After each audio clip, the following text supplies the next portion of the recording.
that video is what makes this one of my favorite games. It tells you exactly what's going on. I don't know. It gives you more insight into the premise, into the overall ideology. Okay. I have to know which one is which, so it's high and low. Triangle's high, cross is low for the tone. It gives you an idea of the overall ideology of the game.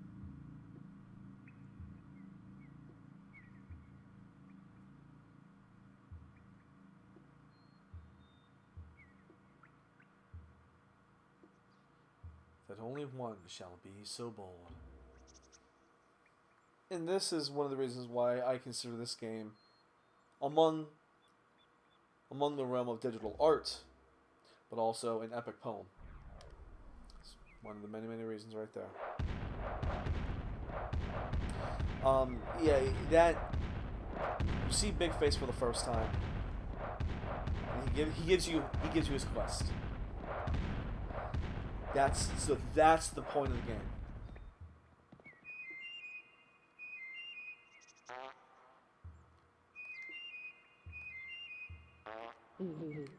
Okay. That's bizarre that they can fart on command. So that's a reoccurring staple for Oddysee and Exodus. Is I have to mimic my fellow Dawkins to be able to get through a passage.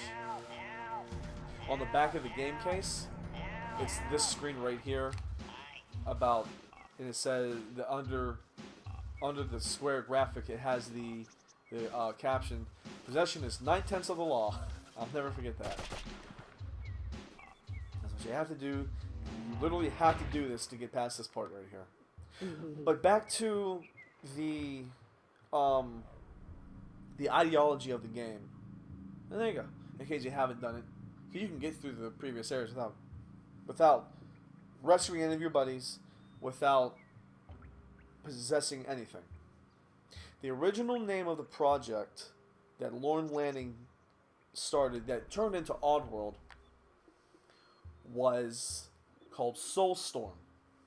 So that kind of implies that the real story is Abe's Exodus, with the brewery, and everything like that.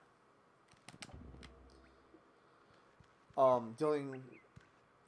really don't mean to spoil it, but the bones and the tears and mining the old I guess you can call it a cemetery, necrum, where they laid their dead to rest. Let's see if I can do it. Oh, I gotta be able to do that to get through this game. Nope. Close enough. Okay.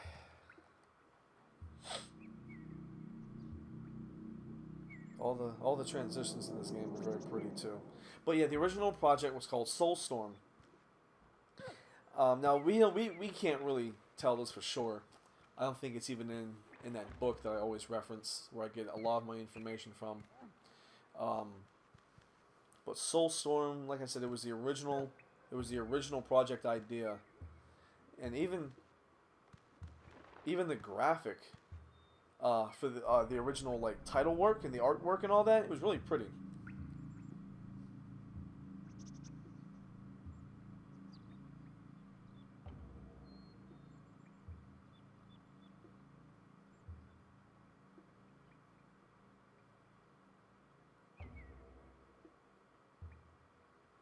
To aid the victor after this quest.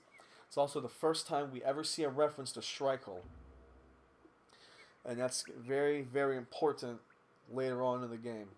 That's what the quests are about. The quests, the temple runs that I'm doing now, that I will be doing now, focused around that word, that name, Schreichel, however you want to say it. That first line: few Paramites and Scrabs inhabit these lands, as millions have died at our own lost hands.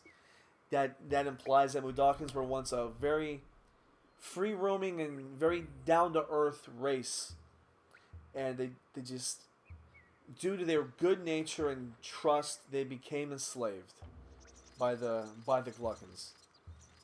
They go a little further into a possible history of this game in Stranger's Wrath.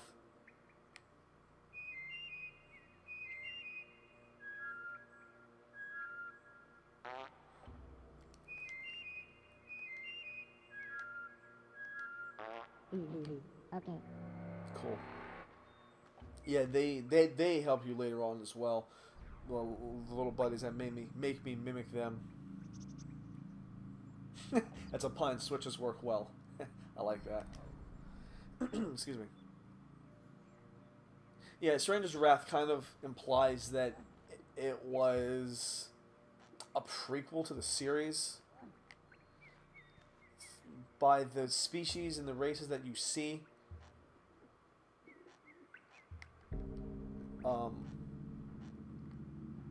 Just play the game.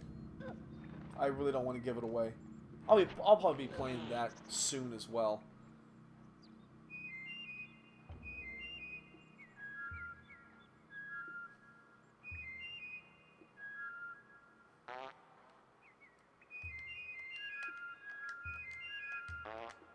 Okay.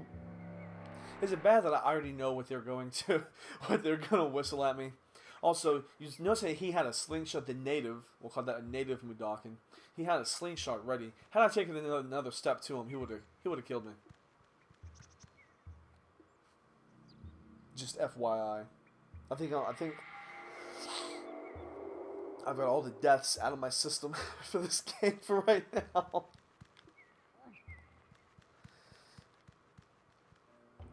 Yeah, I got past my least favorite part, so I'm good to go for this.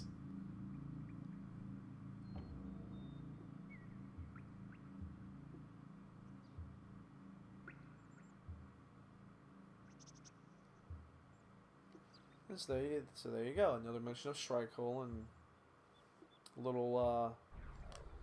little foreshadowing for you about future events in the game. Now, a lot of times in this series, to unlock a switch or something of that nature, you have to, or to unlock a well, or to unlock a part to get to the next part of the game, you have to read a stone right here, or you have to pull a switch, or do a flintlock, or what have you. So, I go down and get the bell songs, I come up and I possess the bells. Nice, a nice feature, a nice, very, very nice feature in this game.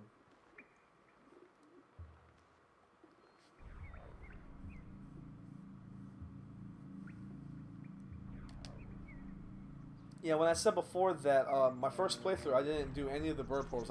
What I meant was these portals, I didn't do any of the extra portals in order for me to like get all the secrets and all that jazz to do a full see, there's one of my native buddies chanting, meditating. Okay, a beehive.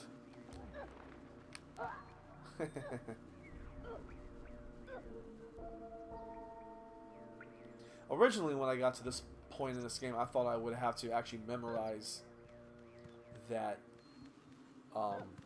that tone that it plays. But you don't have to at all. It just does it by itself. Once you actually possess the bells.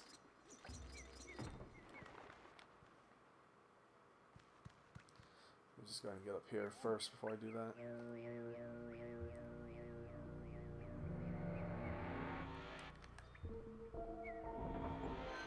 Like, this kind of stuff right here is what I miss about this series. Is that it doesn't take itself too seriously. The game, the programmers, the script writers, all that, they allow themselves to take chances with this game because they know, it's almost like they knew they were making a very high quality product. And that was one of the major things that made this franchise for me. It's the fact that it is so high quality.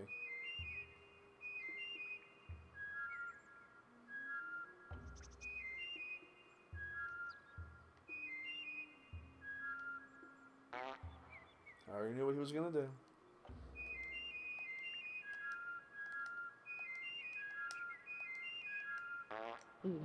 Okay. Yeah, because it builds on top of the same sequence every time. It's time to throw the switch for the flintlock.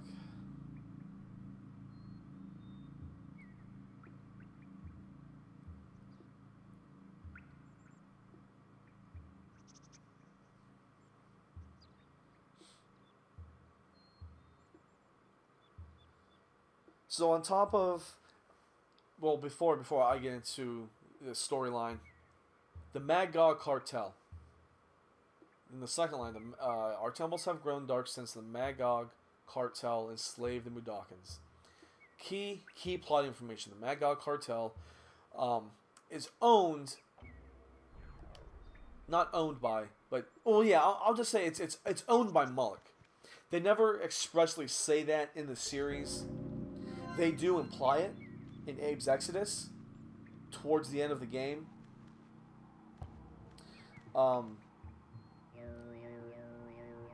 Which you really have to, like, it's kind of bridging a gap that's not really there, or that not a gap, a connection that might not exactly be there, but to make for the overall story to make sense, that's kind of what it is.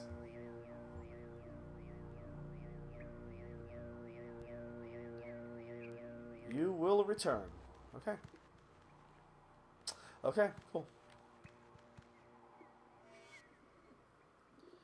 Yeah, in the extra game, the extra game to us, but the actual story, the actual game to the creators, the Magog cartel is the company that owns everything. That's in charge of all the production that's going on between Rupture Farms, what is it? The Necrom Mining Company, the brewery, Soulstorm Brewery,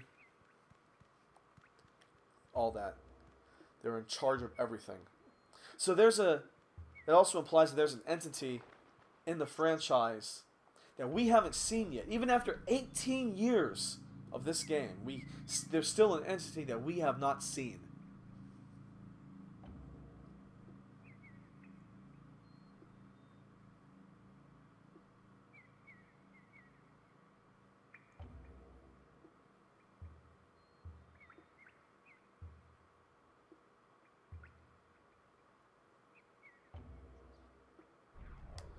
Just a little, cryptic stuff for you to read, a little bit of what's expected of you and what's going on, to add to the epicness of this poetry of the game.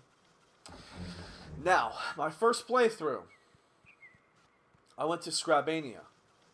That was a mistake because to me, Scrabania is harder. You see all this impossible shit right here? Yeah, you got two anti-channelers there going on.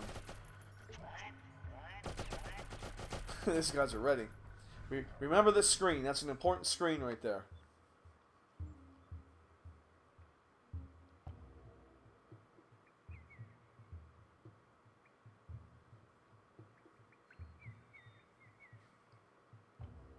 So a little more foreshadowing for you of what's going to be going on. I'm going to do Paramonia first. The reason I'm going to do that game, or not that game, the reason I'm going to do Paramonia first is because that is the first video. And if you look at the list of all the videos of the game, the Paramonia stuff comes first. Now, when I go to each area, there's a cinematic video that plays that you cannot access through the little cheat code screen. So when it comes up, I'm gonna stop talking so you can actually see it, because this is gonna be one of those rare times that people will actually see it. So here we go.